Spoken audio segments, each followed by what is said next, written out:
ओम शांति। आज है 29 जुलाई 2021 के ईश्वरीय महावाक्य।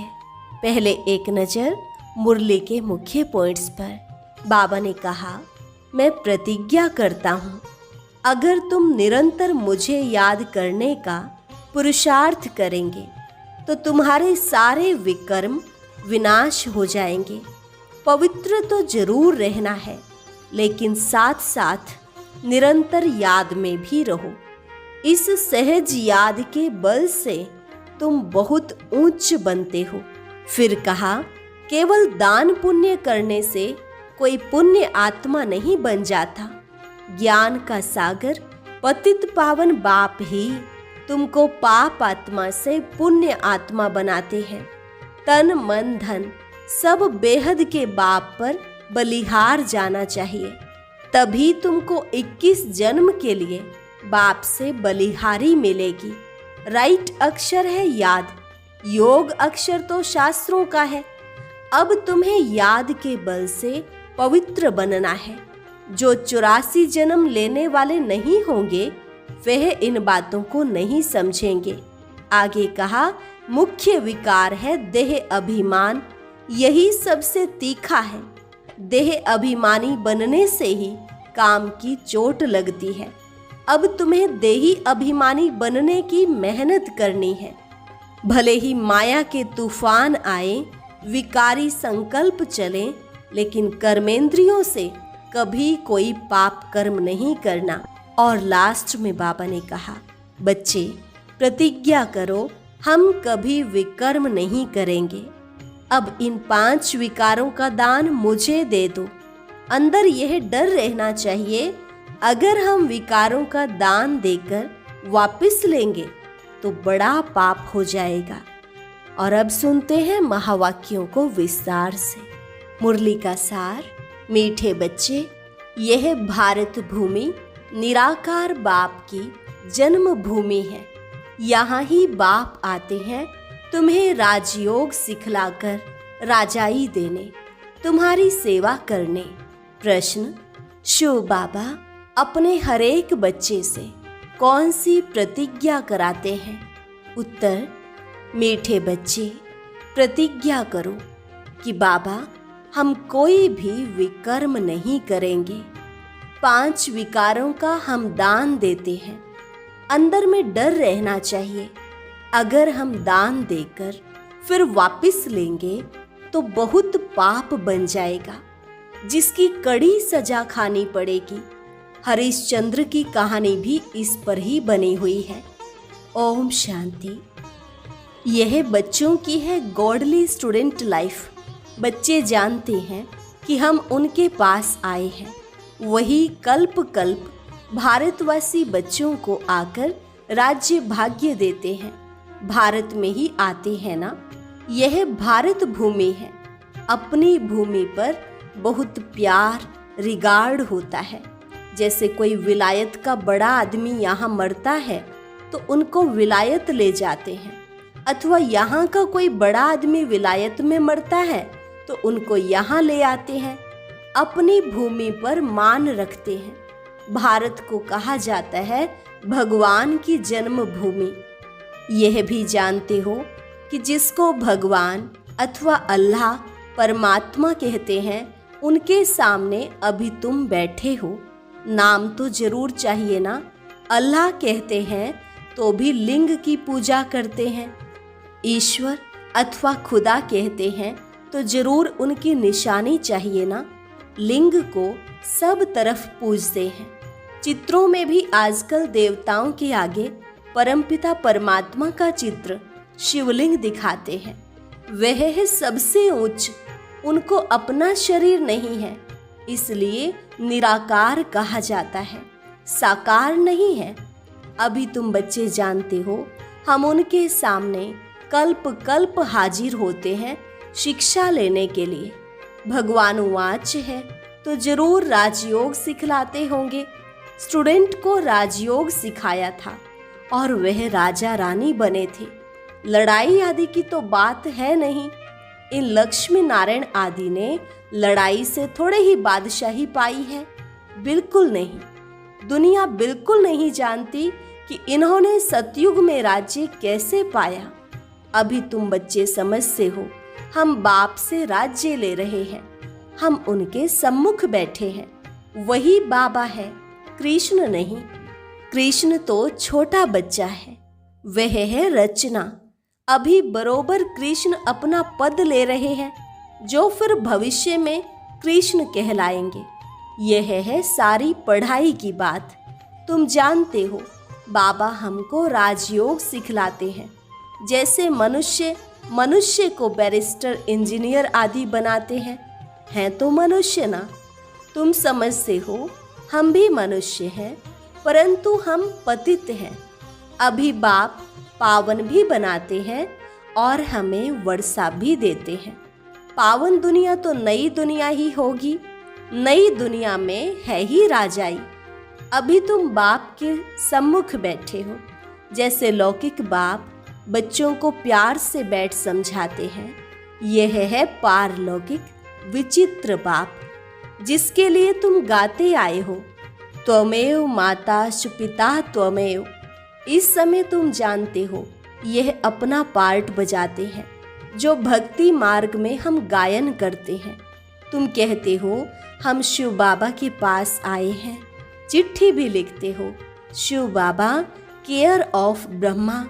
कोई को तुम पोस्ट दिखाओ तो वंडर खाएंगे, शिव बाबा केयर ऑफ ब्रह्मा।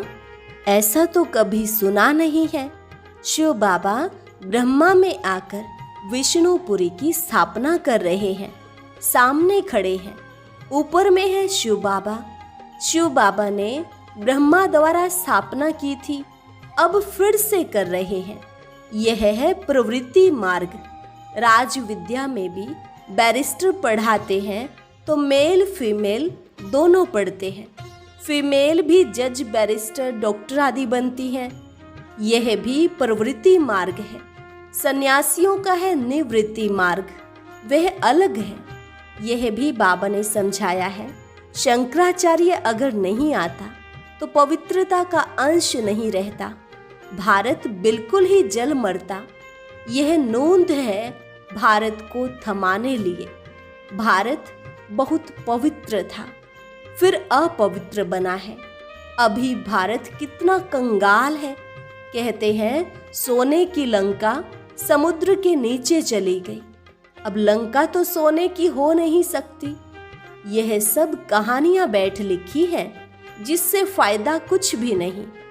तुम बच्चे जानते हो, बरोबर बाबा हमको बिल्कुल सहज याद के बल से कितना उच्च बनाते हैं। बाप प्रतिज्ञा करते हैं, अगर निरंतर याद करने का पुरुषार्थ करेंगे तो विकर्म विनाश हो जाएंगे। भक्ति मार्ग में भी याद करने का पुरुषार्थ किया है ना। क्यों याद करते हैं? कि हमको साक्षात्कार हो। ऐसे नहीं याद करते कि कृष्णपुरी में हमको बादशाही मिल जाए, वह हम नर से नारायण बन जाएं। नहीं, तुमको भी यह आश नहीं थी कि हम मनुष्य से देवता बने। गाते भी हैं, मनुष्य से देवता किए करत न लागी वार। तुम देखते हो, बरोबर कलयुग के बाद सतयुग आएगा। कलयुग में इतने मनुष्य हैं, सतयुग में एक धर्म होगा। अभी तुमको आत्मा और परमात्मा का भी ज्ञान मिला है। दुनिया में एक भी मनुष्य नहीं जिसको आत्मा का ज्ञान हो। आत्मा में 84 जन्मों का पार्ट कैसे नोंधा हुआ है, यह कोई जानते नहीं। यह अक्षर भी कभी कोई से नहीं सुने हैं। बाप तो है ज्ञान का सागर, पतित पावन, निराकार। तुम जानते हो, हमारी आत्मा अब पाप आत्मा से पुण्य आत्मा बन रही है।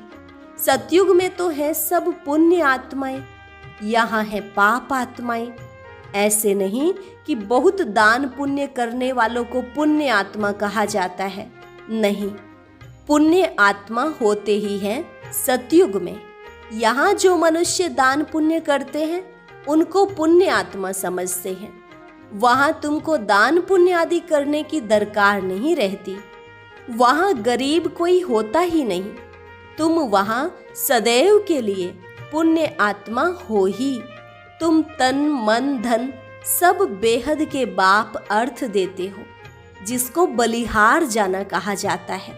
बाप कहते हैं पहले मैं बलिहार जाता हूँ व तुम। बाबा कहते हैं पहले तुम बलिहार जाते हो, तब फिर 21 जन्मों के लिए बलिहारी मिलेगी। यह बातें अभी तुम अच्छी रीति समझते हो, डायरेक्ट सुनते हो। घर में रहते हो तो वहाँ मुरली आती है, दूर से सुनते हो। अभी तो बाप के सम्मुख बैठे हो। बाप कहते हैं बच्चों मैं तुम्हारा बाप भी हूँ। यहाँ अंधश्रद्धा की कोई बात नहीं। बाप भी है, टीचर भी है। बाप का बनने से वह शिक्षा देते हैं। तुम्हारी बुद्धि में अब सारा ज्ञान है। 84 का चक्र भी तुमको समझाया जाता है। जो 84 जन्म लेने वाले नहीं होंगे वह समझेंगे नहीं। तुम समझते हो बरोबर हम 84 का चक्र लगाकर अब वापस जाते हैं। बाप कहते हैं तुम आत्मा अशरीरी आई थी, फिर अशरीरी होकर वापस जाना है। तुम पवित्र आत्माएं होकर जाती हो। पवित्र बनने के लिए तुम पुरुषार्थ कर रहे हो। योग बल अथवा याद बल से तुम पवित्र बन जाएंगे। योग अक्षर शास्त्रों का है, राइट अक्षर है याद। स्त्री को पति की अथवा पुरुष को पत्नी की याद रहती है ना। योग का अर्थ ही है याद। बाप भी कहते हैं मामे कम याद करो और संग बुद्धि योग तोड़, मुझ अपने बाप के साथ बुद्धि योग जोड़ो। याद करो, जितना याद करेंगे उतना तुम्हारे विकर्म विनाश होंगे। बरोबर भारत को कल्प कल्प वर्षा मिलता है। शिव जयंती भी मशहूर है। जैसे बुद्ध क्राइस्ट आदि की जयंती है, वैसे निराकार शिव की जयंती है। वह ऊंच ते ऊंच हो गया। कृष्ण जयंती भी मशहूर है, परंतु वह क्या आकर करते हैं यह किसको भी पता नहीं है। कृष्ण सतयुग का प्रिंस था। जरूर उनको कोई ने ऐसा कर्म सिखाया होगा जो सतयुग का प्रिंस बना है। छोटा बच्चा तो पवित्र ही है, वहाँ विकार की बात नहीं रहती। बच्चा शुद्ध रहता है। भगवान तो एक ही निराकार है, गॉड इज वन। बाकी सारी है रचना। रचना से कभी रचना को वर्षा नहीं मिल सकता है। वर्षा बाप से मिलेगा। भाई को भाई से वर्षा नहीं मिल सकता। तुम सब भाई भाई हो। ब्रदरहुड कहते हैं ना। बाप तो एक ही है, वर्षा बाप से मिलेगा। सर्व भाइयों का सद्गति दाता एक बाप है। सभी आत्माओं को बाप से वर्षा मिल रहा है। बाप कहते हैं मैं आत्माओं को आकर पढ़ाता हूँ, आत्माओं को सद्गति देता हूँ। बाप बैठ राजयोग सिखलाते हैं। इस पढ़ाई का पद तुमको यहाँ नहीं पाना है। वह बैरिस्टर आदि इस जन्म में बनते हैं, फिर दूसरा जन्म लेकर फिर से पढ़ेंगे। तुम जानते हो इस पढ़ाई से हम 21 जन्म के लिए प्रारब्ध पाते हैं। वहाँ सतयुग में डॉक्टर आदि कोई होते नहीं, वहाँ बीमारी ही नहीं होती। वहाँ तुम गर्भ महल में रहते हो, यहाँ गर्भ जेल में रहते हो, जहाँ बहुत सजाएं मिलती हैं। तब पुकारते हैं इस जेल से बाहर निकालो, हम फिर कोई भूल नहीं करेंगे। धर्मराज से प्रतिज्ञा करते हैं। यहाँ तुमको शिव बाबा से प्रतिज्ञा करनी है। बाबा हम कभी विकर्म नहीं करेंगे। 5 विकार हम आपको दे देते हैं। यह भी बाप जानते हैं कि विकार कोई ऐसे फट से नहीं छूटेंगे। अंदर डर रहना चाहिए। हम विकारों का दान देकर फिर लेंगे तो बड़ा पाप हो जाएगा। जैसे राजा हरिश्चंद्र का मिसाल है। बाप जानते हैं ऐसे नहीं कि 5 विकार झट से छूट जाते हैं। नहीं, टाइम लगता है। तुम्हारी कर्मातीत अवस्था होगी तब लड़ाई लगेगी।